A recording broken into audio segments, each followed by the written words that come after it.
சென்னை, திருவள்ளூர் மாவட்டங்களில் நேற்று மழையின் அளவு குறைந்ததால் குடியிருப்பு பகுதிகள் மற்றும் சாலை ஓரங்களில் தேங்கியிருந்த வெள்ளநீர் மெல்ல மெல்ல வடியத் தொடங்கியிருக்கிறது. சென்னையில் கடந்த சில நாட்களாக பெய்த அதிக கனமழையால் செம்பரம்பாக்கம் ஏரியில் இருந்து திறக்கப்படும் உபரி நீரின் அளவு அதிகரிக்கப்பட்டது. இதனால் அடையாற்றில் வெள்ளம் பெருக்கெடுத்து ஓடியது.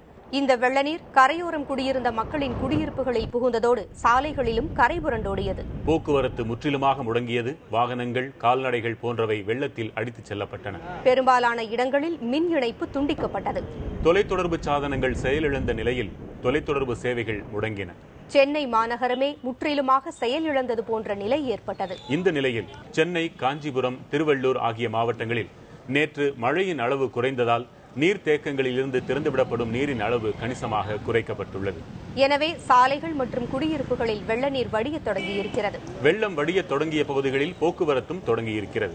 கோயம்பேடு, கிண்டி, வேளச்சேரி, சைதாப்பேட்டை, தாம்பரம் உள்ளிட்ட பல்வேறு பகுதிகளில் போக்குவரத்து சீரடைந்து வருகிறது. இதேபோல வெளியூர்களில் இருந்து சென்னைக்கு வருவதிலும் சென்னையிலிருந்து வெளியூர்களுக்கு செல்வதிலும் போக்குவரத்தில் தடையேதும் இல்லை என்றும் தெரிவிக்கப்பட்டுள்ளது.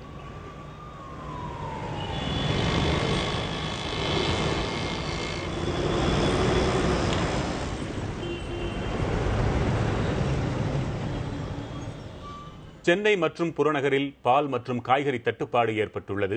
சென்னைக்கு மாதவரம் மற்றும் சோழிங்கநல்லூர் பகுதிகளில் உள்ள ஆவின் பண்ணைகளிலிருந்து பால் பாக்கெட்டுகள் விநியோகிக்கப்படுகின்றன. இந்த பகுதிகளில் ஏற்பட்ட வெள்ளம் மற்றும் சாலைகள் துண்டிப்பு காரணமாக பால் விநியோகம் மிகவும் தாமதமாகிறது. அதோடு ஆந்திராவில் இருந்து தனியார் நிறுவனங்களின் பால் மற்றும் தயிர் பாக்கெட்டுகள் சென்னைக்கு வந்து சேர இயலாமல் சாலைகளில் வெள்ளம் கரைபுரண்டு ஓடுவதால் வாகனங்கள் சிக்கி தவிக்கின்றன. இதனால் சென்னை மற்றும் புறநகர் பகுதிகளில் பால் மற்றும் பால் பொருட்கள் கிடைப்பது குதிரை கொம்பாகி இருக்கிறது. அரை லிட்டர் பால் பாக்கெட் 150 ரூபாய்க்கு விற்கப்படுகிறது. ஆவின் பாலையும் சிலர் மொத்தமாக வாங்கி அதிக விலைக்கு விற்று கொள்ளை லாபம் பார்ப்பதாக பொதுமக்கள் புகார் தெரிவிக்கின்றனர். மின்சார விநியோகம் முற்றிலும் தடைபட்டதாலும் பால் குளிரூட்டும் நிலையங்கள் முடங்கி போனதும் பால் தட்டுப்பாட்டிற்கு காரணமாக கூறப்படுகிறது. காய்கறி வரத்தும் குறைந்து விட்டதால் தக்காளி, பீன்ஸ் ஆகிய காய்கறிகள் எல்லாம் 1 கிலோ 120 ரூபாய் வரை விற்கப்படுகின்றன. ஏற்கனவே வெள்ளத்தில் சிக்கி தவித்து வரும் சென்னை மக்கள் பால், காய்கறி ஆகியவற்றை வாங்க முடியாமல் பட்டினி கிடக்கும் பரிதாப நிலை ஏற்பட்டுள்ளது.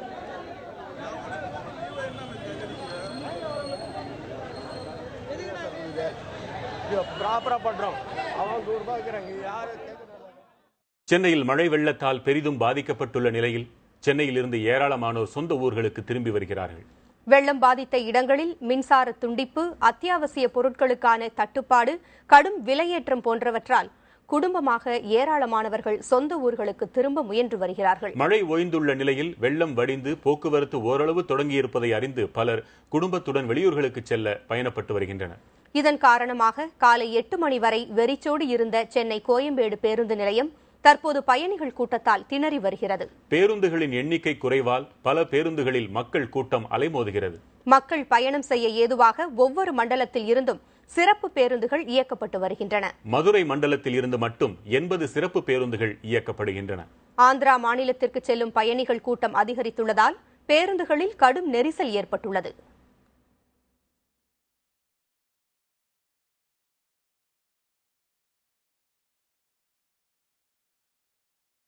சென்னை புறநகர் பகுதிகளில் மட்டும் மீட்பு படையைச் சேர்ந்த 14,000 வீரர்கள் மீட்பு மற்றும் நிவாரணப் பணிகளில் ஈடுபட்டுள்ளனர். ராணுவ வீரர்களும் இவர்களுடன் மீட்பு பணியில் ஈடுபட்டு வருகின்றனர். வெள்ளம் தேங்கியுள்ள பகுதிகளில் சிக்கியிருப்பவர்களை மீட்கும் பணிகளில் இவர்கள் ஈடுபட்டு வருகின்றனர். பாதிக்கப்பட்டவர்களை மீட்டு பாதுகாப்பான இடங்களில் அவர்கள் தங்க வைத்து வருகின்றனர்.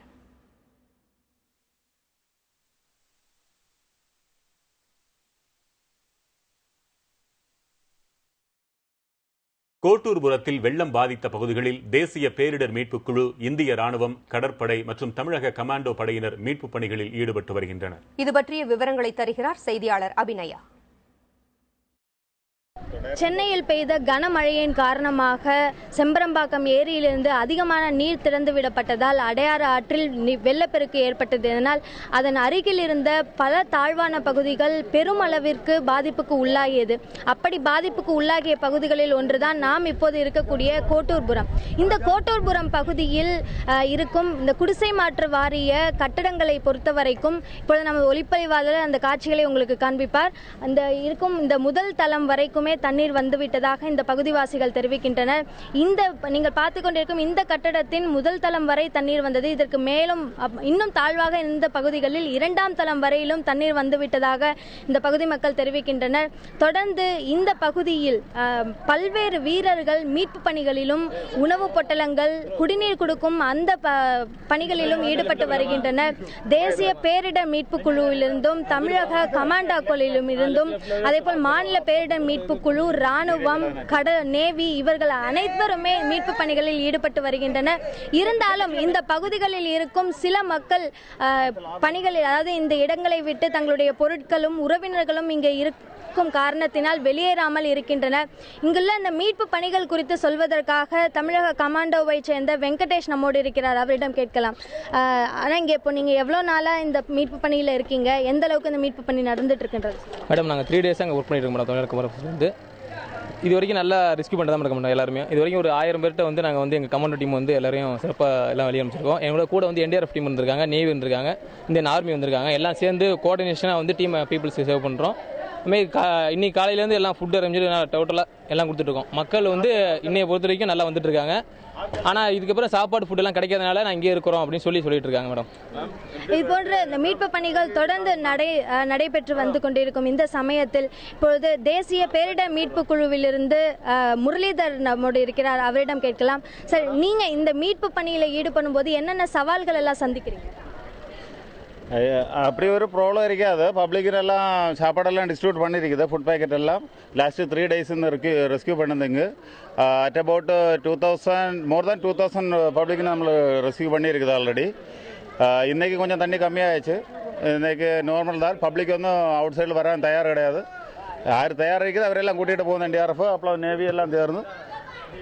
வேறு ப்ராப்ளம் ஒன்றும் இருக்காது. இப்போ தண்ணியெல்லாம் கம்மியாகிடுச்சு.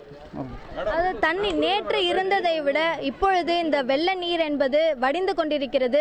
நேற்றைக்கு முதல் தளம் வரை இருந்த அந்த வெள்ள நீரானது இப்பொழுது நீங்கள் பார்த்து கொண்டிருக்கும் இந்த அளவிற்கு வடிந்திருக்கும் காரணத்தினால் இங்கிருக்கும் மக்கள் வெளியில் வர தொடங்கி இருக்கின்றனர். இந்த மக்களில் சிலர் இந்த பகுதியை விட்டு வெளியேறாமல் இருக்கின்றனர். இதற்கு காரணம் என்ன என்பதை சொல்வதற்காக நம்மோடு பகுதிவாசி ஒருவர் இருக்கிறார். அவரிடம் கேட்கலாம். சார், நீங்கள் சொல்லுங்க. இப்போ ஒரு சிலர் வந்து இந்த பகுதியை விட்டு வெளியேறாமல் இருக்காங்க, அதை பற்றி எதனால?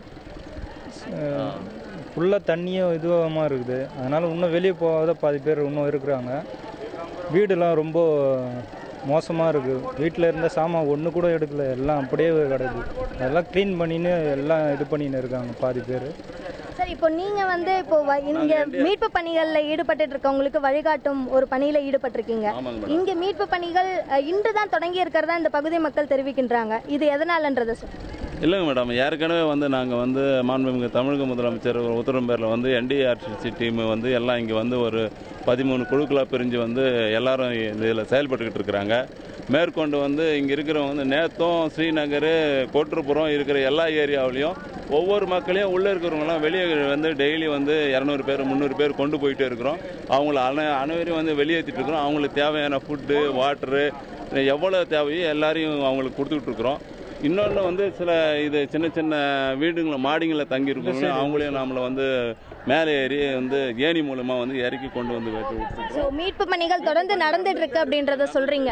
இந்த மழை, சென்னையில் பெய்த அந்த கனமழை நேற்று முன்தினம் மதியத்திலிருந்து குறைந்திருக்கும் காரணத்தினால் இந்த வெள்ள நீர் வடிய தொடங்கி இருக்கிறது. மீண்டும் மழை வந்துவிடுமோ என்ற இந்த பதற்றமும் இந்த மக்களிடையே தொற்றி இருக்கிறது என்றே தான் சொல்ல வேண்டும். இதற்கிடையில் மருத்துவ முகாம்கள் அமைப்பது, அதே போல் வீரர்களுடைய மீட்பு பணிகளும் தொடர்ந்து நடைபெற்று வரும் வண்ணமாக இருந்து கொண்டுதான் இருக்கிறது. புதிய தலைமுறைக்காக ஒளிப்பதிவாளருடன் அபிநயா.